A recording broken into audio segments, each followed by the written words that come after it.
So we've posed 3 questions. What is a copy strategy? Why a copy strategy as a marketer's weapon of choice? And what makes a good copy strategy?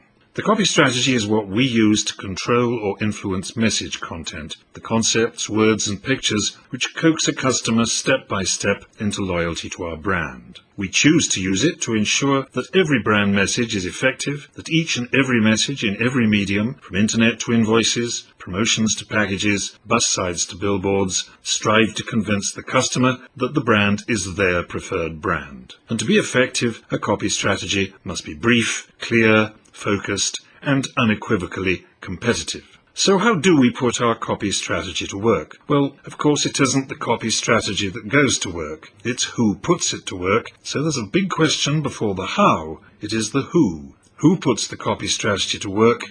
And the biggest question of all, is it you?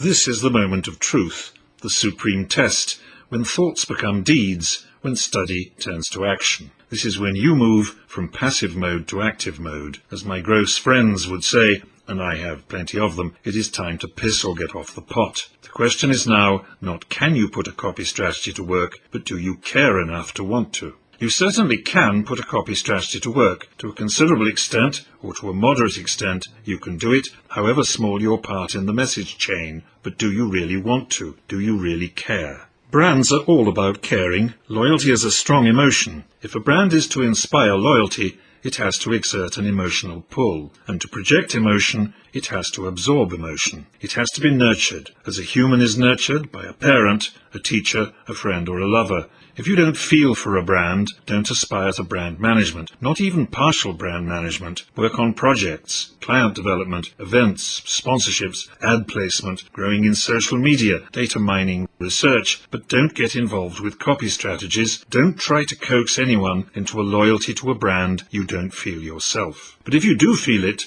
don't hold back. No excuses like, I have no influence, no one gives, the boss is a bully. You can always influence if you want to. You can get people to listen if you want to. You can stand up to the boss if you want to. I did it quite a lot. Sometimes it got me into trouble. Sometimes it even got me fired. Mostly it worked, however, and the brands for which I cared benefited, a little or a lot. So, if you really want to breathe life into a brand, stay with us as we put copy strategies to work.